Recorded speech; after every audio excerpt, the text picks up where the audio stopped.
And joining us live in studio is Antiswa Group Chief Economist, Miyelani Mkhabela. Thank you so much for joining us here on Morning Prime. We really do appreciate your time here. Thanks, and the Prime viewers. Firstly, we're expecting a report back, obviously, on the CEC meeting held today. And reports suggest that they have come to an agreement on Cosatu's stand on the ANC succession debate. What are your predictions here?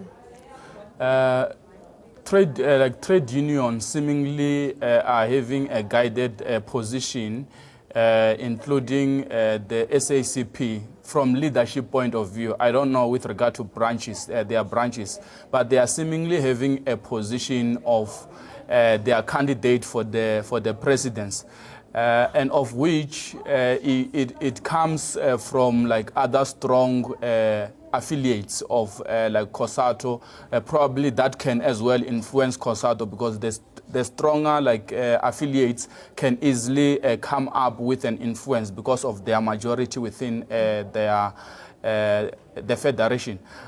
But critically, I think it's one issue that they will have to come up with it and deal with it from branches, but mainly in political education from branches, and follow the frameworks that they use effectively in coming up with a candidate, not that will be suitable for the ANC, but the candidate that it will be suitable for the country, because I don't think it's more of liberation that it used to be, but we need to arrive and realize that we are now a global leader as an African state, and we need to come up with a president that will understand the challenges that the country has and the interconnectedness of the global community. And which candidate do you think they're backing? With regard to the unions and SACP, they have been, sending some flies around Deputy President Cyril Ramaphosa as their preferred candidate. He's a business person, and he has been a politician for a long time.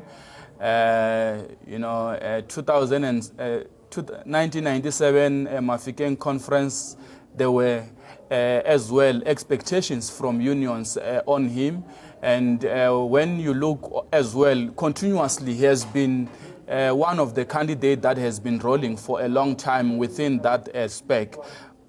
Precisely, it's just that the campaign is very broad, but the shifts has also taken place to say who will be the candidate, because it's two candidates, him and Nkosazana Dlamini Zuma, that at the forefront, they are looking at heading like the ANC. But when you look on, KZN has strong branches, and then when you look at, they stabilized and they manage their branches more than almost all the provinces, and they continue to have a lot of delegates to each and every national conference. In the last conference, they were almost 30% high to other provinces in terms of delegates. So that province get an advantage because it's a voting conference and it's political in that way, of which the country doesn't choose. It's just the ANC candidate. So the branches of the ANC and the members that they deploy, it sets a very big tie in their organizational development and their succession planning. So like affiliates or alliances and leagues, they have a number that they get to vote at the national conference. But I believe the Youth League now and the Women's League will have a very huge influence in deciding on who will become the president of the ANC. There is Mkhize as well, who is the national treasurer of the ANC.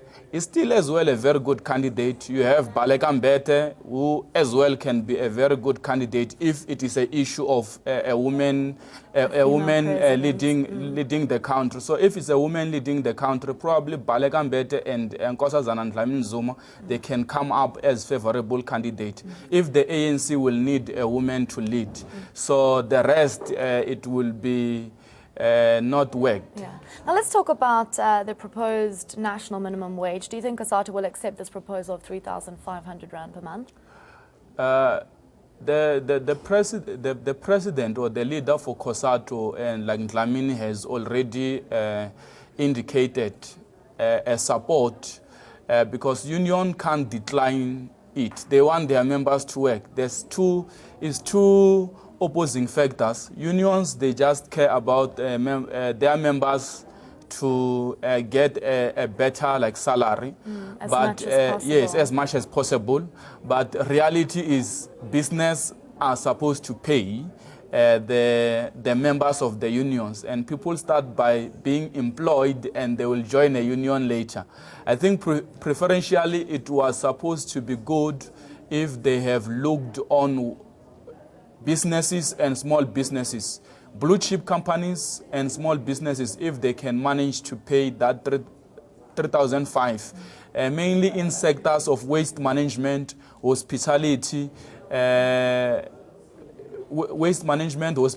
and security sectors and agricultural sectors. So these four sectors that I have indicated, you'll find small businesses might struggle to pay their like employees that amount.